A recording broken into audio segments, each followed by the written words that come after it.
Okay, so some of you guys probably already know this about me, but I love Lord of the Rings a lot, like probably too much. So much so that when I was in college, I used to find people who had never seen the films, and I would say, "Hey, we're going to watch Lord of the Rings, and don't be weirded out, like if while we're watching it, I'm staring at you, because here's the thing: I can't erase my brain and like watch it again for the first time. So I'm going to watch it again. I'm going to watch it like for the first time vicariously through you. So that's just how, that's how that's going to go. And so that's how much I love Lord of the Rings. Like I would creep on people while they were watching because I just wanted to experience again, like almost for the first time, that one time that Frodo like got stabbed in that mountain thing or whatever when he had the mithril vest and like, man, anyway, whatever. So I like Lord of the Rings, and because of that reason, that's going to be one of the guiding metaphors for this talk. If you remember this scene, this happens, I think it's at the beginning of the second film. Merry and Pippin, they've been captured by some orcs, and these three guys here, so Gimli, and then Legolas, and then Aragorn, they're like chasing after the orcs to try and get Merry and Pippin, right? And I was thinking about this scene, and I realized that there's kind of a parallel between these three guys and then developers. So specifically, though, like if you think about Gimli, like if you remember in the films, there's this running joke that he's slow, right? Because he's like a dwarf. He's a dwarf. He's like a smaller dude, and he's like trying to like keep up with these other guys. And so the parallel between that and development is like sometimes I feel like it's like here's development. And then like marketing's like, up there, maybe they're Legolas, and then like the CEO is, Aragorn, right? So they're ahead of development, and they have their vision for what they want to do, and they want to like set this crazy pace for all the development that needs to get done, and we're like just trying to keep up, And so that's what I mean when I say like keeping up, right? So this talk is about how dependency injection and Dagger can help us keep up with the pace of the business. All right, so that's the guiding metaphor. So here's what we're going to talk about. So what is dependency injection? Why would you want it? Why would you want Dagger to do dependency injection? How do you Dagger? And then how does Dagger specifically help you keep up in that way that I've just outlined? So let's get into it. So let's start with what is dependency injection. So when Gimli drinks a beer, he's a hearty fellow, right? He's like a healthy dude. He can just like reach out and grab it, right? So beer, you might think is like a dependency for Gimli. Like he needs that to like just do his dwarven awesomeness. And so you can think of like a code analog of this sort of thing, where if you have this human class, and the human class depends on water. So this should have been a dwarf, I guess, right? But so inside the constructor, this human class is just kind of like reaching out and grabbing the water dependency. It's newing it up itself. Right? So that's kind of analogous to the way that Gimli just like grabs this thing of beer and drinks it. Okay, contrast that with a case where maybe, let's say you're not doing so well, you're not really healthy, right? You're in the hospital. And so you still depend on water or some kind of liquid to keep yourself alive, but if you're not healthy, then the way that liquid's going to get inside of you is it's going to be injected, right? So somebody else is going to place that dependency inside of you. And we can think of an analog of this in code, where instead of, inside of the constructor just newing up this water dependency, that dependency gets passed in through the constructor, right? So this is basically, this is dependency injection, like in kind of a simple way of explaining it with a weird analogy, but I had to fit Lord of the Rings in there more somehow. So does that kind of make sense? That's dependency injection. Are we good? We good there? All right, cool. So that's dependency injection. So why would you want to do it? Well, to help you keep up. But that doesn't really say a whole lot. So I want to break that down just to 2 quick points really quickly. So the first point is dependency injection helps you leverage object-oriented code for faster and cleaner implementation, right? So in order to talk about this more specifically, I want to bring up this guy. Does anybody know who this is? I will be very impressed if you do. Josh could probably guess. So this is Alan Kay. Okay, this is the guy who coined the term object-oriented, okay? And here's what he says about writing code in an object-oriented way, or actually not an object-oriented way. So he says, any particular implementation is making pragmatic choices, and these choices are likely not to be able to cover all of the cases at the level of efficiency and richness required. This is standard object-oriented programming lore. We need to have different ways of dealing with the same concepts in a way that does not distract the programmer. So it turns out that dependency injection is actually like central to achieving what he's talking about here. And I want to bring up a specific example that actually has to do with Unikey. So here's a piece of functionality in our app. This is the lock dashboard. Let me say a little bit about what we do. So we're a smart lock company. We partner with lock manufacturers to basically bring these smart locks to market.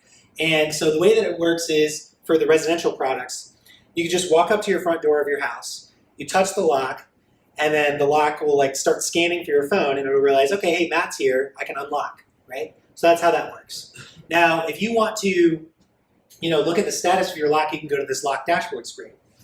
And you can see that there's this big button here, this lock unlock button, where you can actually like lock or unlock your door just by tapping that button. And so let's really quickly look at the code for that. So here's our lock dashboard fragment.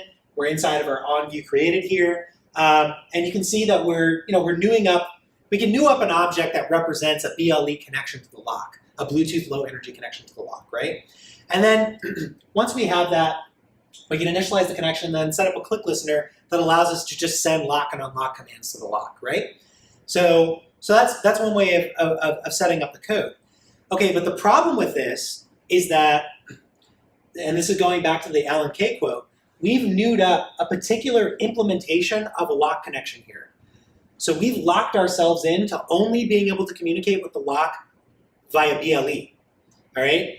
So that's fine for now, but let's say that we want to add another feature to our lock dashboard, and this is in fact what happened at Unikey. We added a feature to our product where you could communicate with your lock via BLE, or you could communicate with your lock through something called a gateway, so that you could actually lock or unlock your door from anywhere in the world. And so now there are two different ways of connecting to a lock. And that's what you see here, this little toggle. You can toggle between the two different types of connections. So if we go back to our code here, and we think about our situation, again, we've locked ourselves into a particular implementation of this lock connection. It's a BLE lock connection. And so if we just got rid of that line of code, and we imagined that that object was injected into the fragment instead, then what we could do is we could actually swap out the implementation of how we're talking to the lock at runtime. And we can do this in a way that doesn't distract the programmer. The code doesn't change at all here. There's no if statement, that we need, to muddy the waters. All we're doing is injecting a different dependency. So that's what Alan Kay is talking about here with, right? This is like that, one of the big things with object orientation is that you can swap out these implementations in kind of a clean way, and dependency injection is just part and parcel of doing that. So that's, if you can imagine, like this keeps the implementation simple, and it helps us move quickly when we want to add more features, because if we want to have a different implementation of something, it's just a matter of injecting a different object at runtime. And we don't have to kind of have, what we call it at Unikey is the sprinkle pattern. So like if you have like a bunch of if statements sprinkled throughout your code, like for all these like special cases, like you might be missing some dependency injection and some object orientation. So yeah, we want to avoid the sprinkle pattern. Okay, so that's that. The second point is, dependency injection helps us, leverage tests to ensure that the changes that we're making as we're trying to keep up with the business don't break anything, right? And in order to talk about that, I want to talk about this guy. Does anybody know who this is? This is an easier one. So this is Kent Beck. This is actually kind of a weird picture of him. His Twitter picture looks pretty different. But here's an interesting story that he tells about the power of testing in one of the applications that he was working on. So he's working on an application. It's called Ycache. And basically one day, his boss comes to him, like an Aragorn type, right? He's running ahead, and he's like, hey, we want to add different currencies to our application. He's like, can you guys implement this? And so here's Kent Beck on that. So he says the trick now was to make space for the new functionality without breaking anything that already worked. We all know about that trick.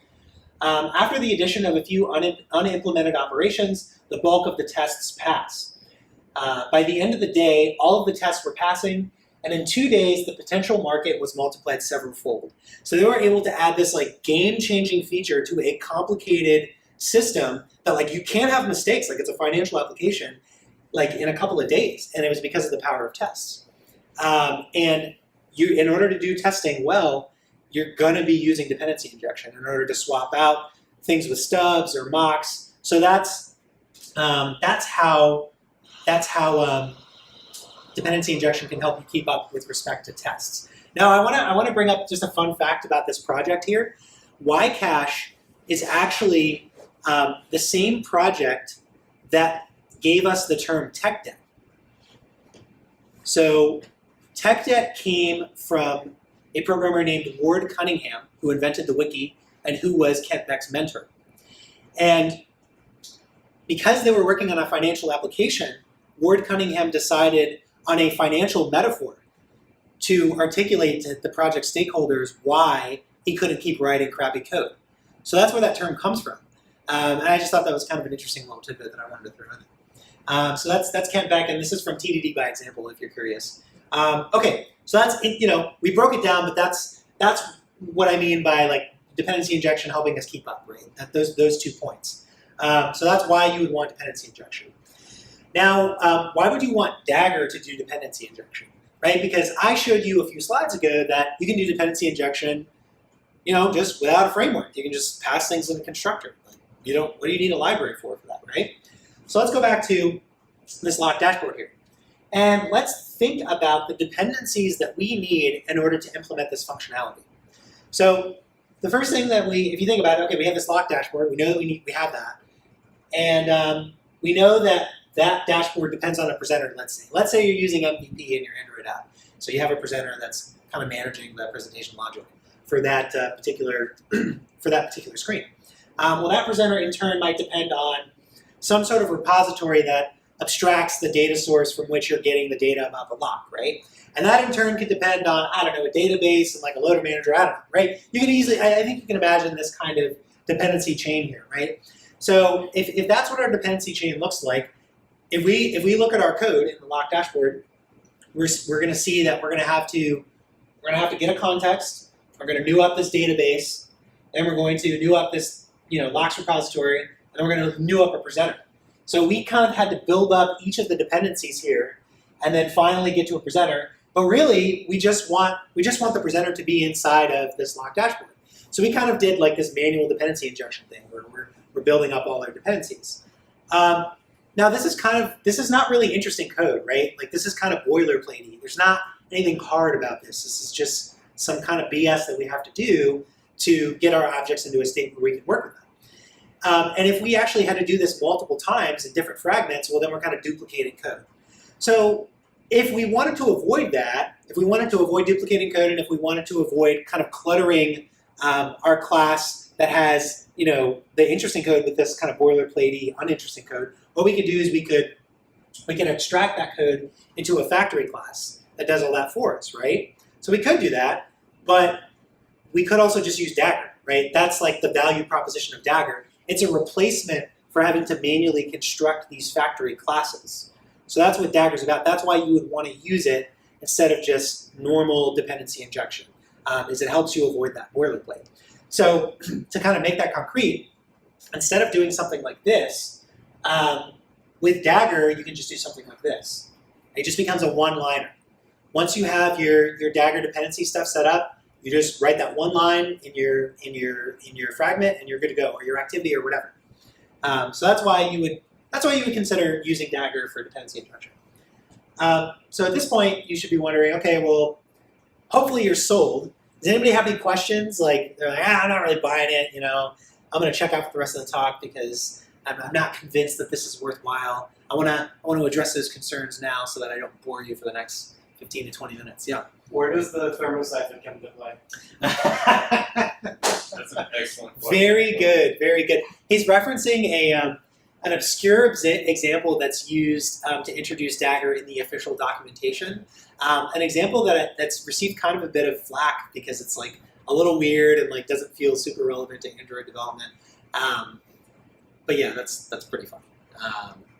It's pretty funny. Yeah, they use like a coffee maker example to explain like building up all the dependencies. And so the thermosiphon is like a part of that. So yeah, that's just like a, Does anybody even know what a thermosiphon is? No, yeah, it's not really clear. I don't really care for that. Siphons heat. I don't know. But I think Yeah, it's strange. I don't care for that example, and other people feel the same way. I don't know why they went with that. I think it's a joke at this point that they just do it knowing that nobody likes it. You might be right. I can see that. I actually had a PR for like improving the example or whatever. They never accepted it, so I guess let's go with that. Yeah, this guy doesn't get it.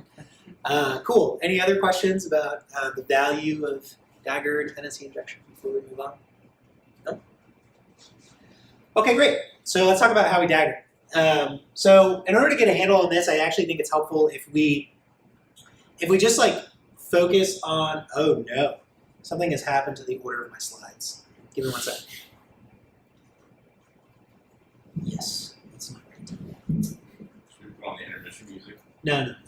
This will be quick. So let's focus in on Dagger. Like why is it called Dagger? Does anybody know this?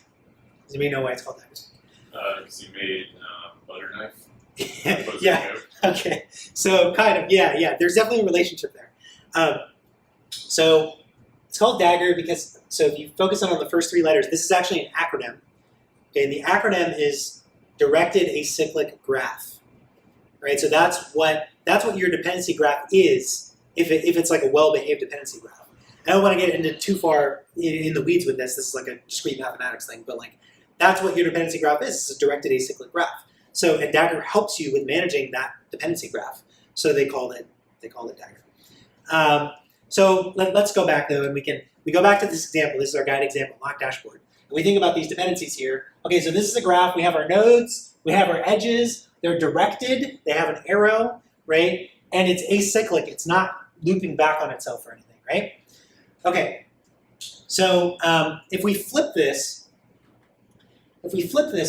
graph here, it kind of looks like a tree, right? Maybe like the white tree of Gondor or something like that.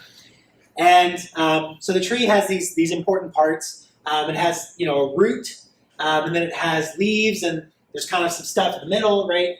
And I want us to think about this tree as a way of organizing all of the different concepts in Dagger 2. Because if you go and look at the documentation, and we were just making fun of this, there's a lot of stuff. There's a lot of different concepts, a lot of annotations, there's a lot of stuff going on. It can be hard to kind of get everything. And so I think you can organize all these different concepts by just thinking about your graph as a tree, and by grouping these annotations and concepts into whether you're talking about the root of the tree or whether you're talking about other things. So for example, all of these things, and we'll talk about some of these things all have to do with the root of your tree, right? So components, scopes, and subcomponents, and builders, that all has to do with the root of your dependency graph tree, right? And we're going to talk tonight in particular about these two things. We're going to leave the other two things because you guys don't want to listen to me talk that long probably. And the remaining concepts, when you look at Dagger 2, they really have to do with the rest of your graph, this non-root part. Specifically, they have to do with adding nodes to the dependency graph that aren't the root, okay? So I hope that's a helpful kind of organizing principle or metaphor or way of thinking about the different concepts that we have there. So let's dive in on some of the particulars now. So components create the injected roots of the object graph. That's how I would define those things. So if you think about our locked dashboard, that was the root of the object graph that we showed earlier, right? And so if we wanted to create a component in Dagger, then what we can do is, it's actually really simple. We have an interface, and we annotate that interface with add component. And then we just create a method on that interface that injects the locked dashboard, the root of the dependency graph. And what's really neat about Dagger is it's an annotation processing based library. So you're declaring an interface, and then Dagger, the annotation processor, is going to read those annotations and generate an implementation of that interface for you. So what's going to happen when you compile this is it's going to generate an implementation of this lock dashboard component interface that knows how to inject a lock dashboard with its dependencies. So at this point, you should be wondering, well, how do I access that implementation? How do I access the implementation of that interface? In order to do that, there's a naming convention. So we have this lock dashboard component, and we just have Dagger in front of it. So the generated implementation is just the name of the interface prepended with Dagger, and then they create a static method on that where you can call create and get access to an instance of that implementation. So what we have here, again, we're inside of this lock dashboard. And remember, I should have went through this earlier, but we're inside of our onCreate view. We have our Dagger lock dashboard component. And so that will inject this presenter right here. So once that gets created, we'll be good to go. Now, did my slides get out of order again? Oh, okay, good. So again, we can see that like this already, this is going to be kind of cleaner than like having all of this code here. Like we just have this. So that's nice. Now this won't actually work yet, right? Because all we've done is we've told Dagger how to do the injected root. We haven't actually added all the other nodes. If we think about this, we haven't added all the other nodes to this graph yet. We've just done this. So we need to figure out how do we add these nodes to the dependency graph? How do we teach Dagger how to add those things? So let's start with the presenter. How do we do that? So if we look at if we look at this presenter class, it's actually really easy to add this object to the object graph. All we have to do is add an @inject annotation to the constructor, and that's it. Once we've done that, Dagger knows how to build a presenter and add it to the object graph. So to kind of sum up, we just covered components where we have the lock dashboard. Dagger knows how to deal with that. With the @inject annotation on the constructor, Dagger will know how to build the presenter. And now it would be nice if we could build all of these other objects in the object graph by adding an @inject on the constructor for all of them, right? If we could do that with the locks repository and the loader manager and the database, that'd be really awesome because it would just be super easy to build up this object graph and we wouldn't have any boilerplate, so that'd be neat. But it's never that easy because we kind of have these like corner cases that we have to deal with. So the majority of the time, you should be able to just add an @inject annotation on a constructor to add it to the object graph. But there are these corner cases. So let's think about like this locks repository, for example. Let's say that that's an interface. The locks repository is an interface. We want a locks repository in the object graph. Well, how would we add that to the object graph with an @inject annotation? There's no constructor here. We can't just add an @inject annotation on some constructor because it's an interface. And we don't want to depend on a concrete implementation of a locks repository inside of our object graph. We want it to be worried about a locks repository. So how do we handle that? That's one problem. Another problem is, let's think about this like database, like an Android database class. Let's say we wanted to add that to the object graph. Well, that's a third-party class. Like we don't have access to the source, but we can't modify the source to add like an @inject annotation there. So we can't add that to the object graph with the @inject on the constructor either. So that's another problem. So in order to solve this problem, there's something in Dagger 2 called modules. Okay, so modules are basically classes that have these methods on them that know how to add these kind of tricky objects to the object graph. So the tricky things being objects that we don't have, we can't modify the source to, or objects that are implementations of some interface, right? So let's look at how we might want to add this database to the object graph. So if we can create this module, and again, you can see here, we just have a class and it's annotated with a module. So it's kind of like the component, same sort of deal. You have something, you're just annotating it with what it needs to be according to Dagger, a component or a module. And then the next important thing here is that there's a method on it that's been annotated with provides. And this tells Dagger that this method knows how to add the return type of this method to the object graph. So with this annotation here and this module, we're just adding this database object to the graph. And then at the last line of this module method here, we're just returning, this is like an Android thing, but you know that you're going to need a SQLite open helper and you're going to need to call get writable database on it, right? So we just return that from the provides annotated method, and now that object's been added to the graph. Any questions about that? Does that kind of make sense? How we doing? It's kind of dark in here. I can't see if there's any like confused looks or. Okay, so I kind of left this part out here, the SQLite open helper, like because it can be kind of tricky to get a hold of this. You need like a context and stuff. And what's neat about Dagger is that I actually don't have to write a bunch of boilerplate code to even get access to this dependency inside of a provides method. What I can actually do is, as long as Dagger knows how to build the SQLite open helper, I can actually just move it as a parameter to that method. And then Dagger will pass that in for me. And then I can just, so all of my provides methods can just be like these one-liners. And you can split up your object graph creation across a bunch of methods, and then you can reuse them as parameters further down the chain. So that's pretty neat. So at this point, you should be wondering, like, okay, well, how do I tell Dagger to actually use this module? Right, I've just defined it and I've added an annotation, but like, how do we tell Dagger to use it? So in order to do that, we have to go back to our component. And remember, our components are worried about the roots, and our modules are worried about kind of the leaves and the stuff that isn't the root. They're helping us add things to that part of the object graph. So what we're going to have to do is we're going to have to add the module as a parameter here to this component annotation. So you're basically telling Dagger, hey, this component, in order to inject this root for this component, you're going to need to use these modules. So you give it that module to use. And so with that, once we've done that, then now Dagger knows how to build that database and the component's going to use it. We're good to go. So at this point, we've told Dagger, okay, how to inject our lock dashboard. We told Dagger how to build our presenter and add that to the object graph, and we told Dagger how to build the database. So let's move on to, how am I doing on time here?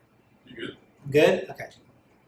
So let's move on and talk about this lax repository, which you remember was an interface. So let's talk about how we can add that. That'll be hopefully pretty quick. So let's go back to our module code here. And what we're going to do in order to add the interface is we're going to add a binds annotated method to that class. So there's a difference between provides and binds. You'll notice, okay, so we have binds here. You'll notice that it's an abstract method.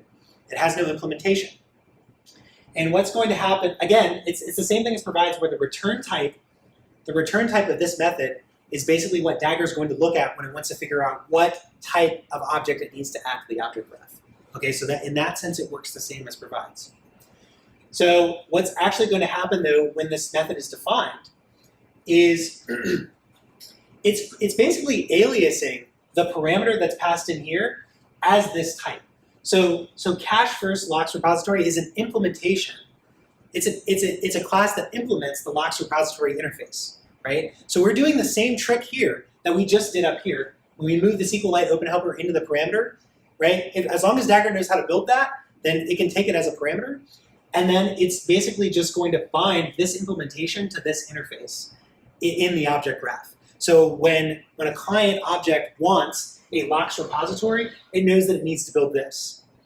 And so you might be wondering, well, how does Dagger know how to build that? Well, we could probably just add an @inject annotation to the constructor because it's just a class, it's not an interface. And it's not third-party code. We own it, so we can add the annotation, right? Does that kind of make sense? I've given this talk before, and I know I botched that part. So if that doesn't make sense this time around, like, let me know.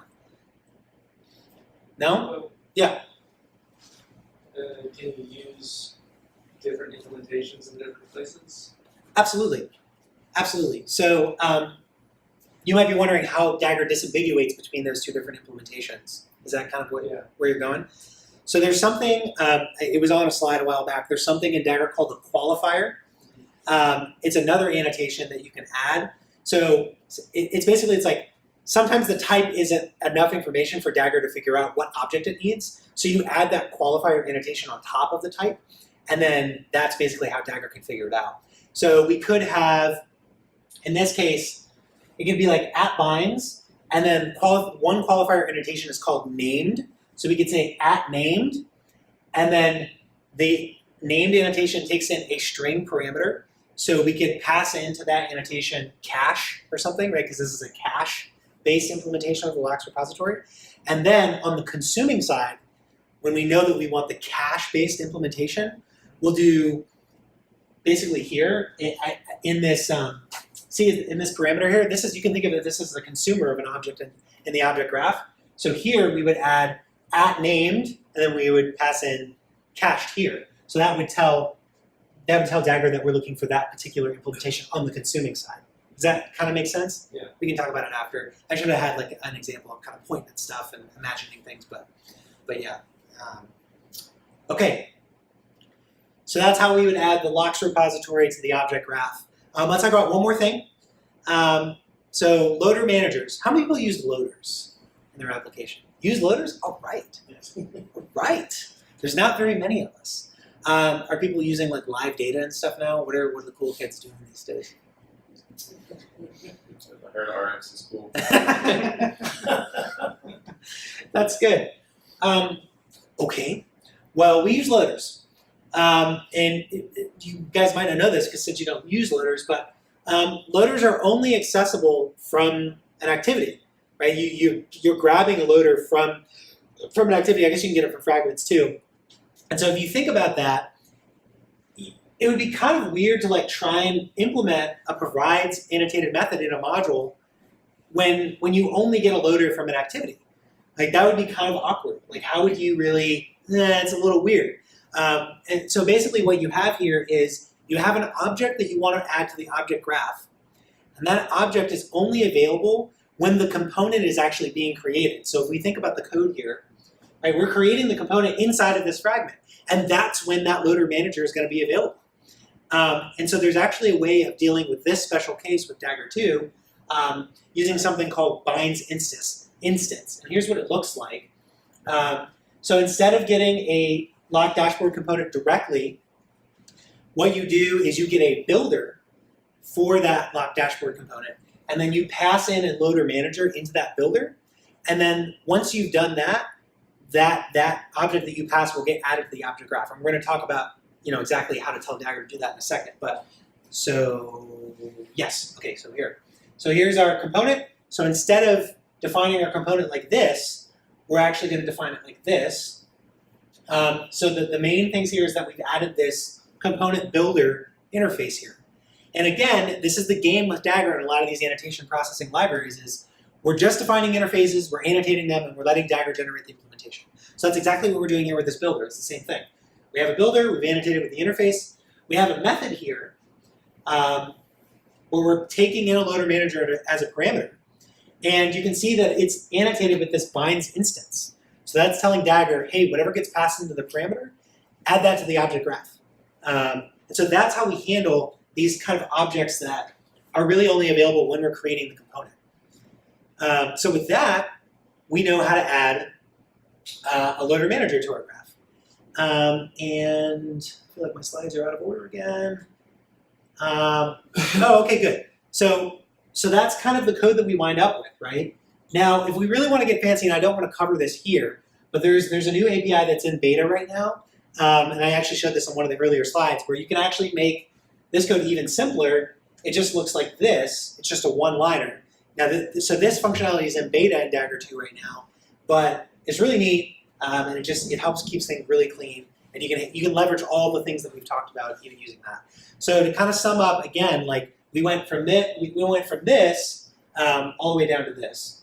And this is kind of a simple toy example, but I hope that it's enough for you to imagine how useful it can be and how much boilerplate you can cut down if you have an even more complicated object graph inside of your activities or fragments or whatever. So that kind of covers how you Dagger. Any questions about that? Yeah. You can provide multiple modules. Yes. Earlier when you were, yeah. Absolutely. Yeah. You don't need to have.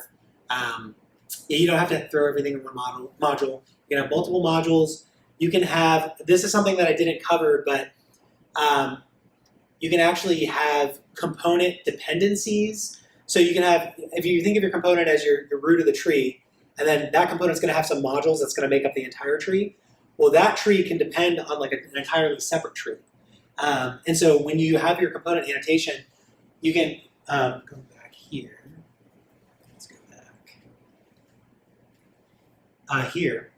So you can pass in this modules parameter here, but you can also pass in a parameter called dependencies. So it would be comma dependencies equals, and then you would pass in the class of another component that you've defined. So you can really split things out in a nice way. And there's actually another way of composing components called subcomponents, but I don't want to get into that now. But they give you a lot of options for making sure that you don't wind up with this monolithic thing that's kind of a disaster. So there's a lot of different ways to compose that stuff. Okay, good. Any other questions? No? Okay, good. So let's talk about, oh boy, I went pretty far back. So how does Dagger actually help you keep up, right? How can we use Dagger to kind of write object-oriented code, swap things out at runtime, and keep everything clean? How can we use it to help with testing, right? That's the last piece of this, right? These are the 2 points I should have won here. So let's start with this one, right? Let's start with the testing case, and let's think about our object graph here. So if you think about your object graph, again, this is for the lock dashboard, and you think about a testing case, you might want to actually swap out a dependency, right? Let's say okay, my test, I don't want my test to actually talk to a database. I don't want to deal with populating. I don't want to write some SQL stuff and populate it before the test starts, and then I have to delete it when I tear it down or anything like that. I don't want, I just wanted to talk to a fake database instead. So you've identified a part of the object graph that you want to swap out. So the question is, how do you do that with Dagger? Here's how you do that. So let's start with, here's our code for declaring our component. What we're going to do is we're going to actually define a new component that extends the old one. It extends the old one. And all it's going to do is install a different module. So if you recall, the module is the thing that provides that database instance into the object graph. So when this component installs a different module here, it's going to get a fake database instance instead of a real database. Now what's neat about this is this code doesn't change, right? Well, actually, no, not quite.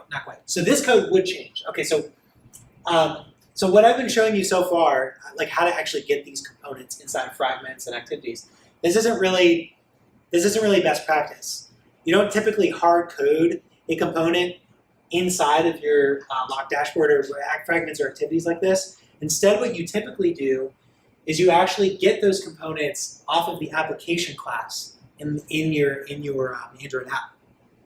So that's what we're doing here, right? We're getting the application, and then we're going to grab our component off of that, and then we can build it up and do whatever. So once you've done that, though, once your code looks like this, you can swap out your components so that they'll expose different dependencies, and you don't have to. That's it. This code doesn't change in line. So if you want to have a special variant of your application for UI testing that has, for example, a mock mode, right? So Jake Wharton talks about. He gave a talk on Dagger 1, and at Square they have a mock mode for their application. And so when they want to run tests against their application, they do hermetic UI tests where the app is not talking to the network, the app is not talking to the database. It's super fast, it's not flaky because you're not worried about network connectivity or any of that stuff.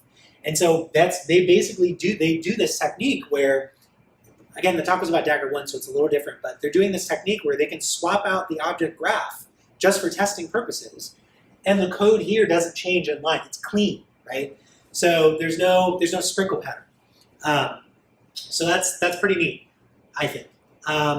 And you can imagine that, for this first point, for leveraging object orientation, it's the same game, right? If we wanted to, going back to our example of having a BLE-based lock connection versus an internet-based lock connection, it's the same exact thing. You have an object graph, you identify a dependency that you want a different one of, so you're just going to extend the component, install different modules, and then swap that out. And you can do that kind of with app variants, or you can even do it at runtime.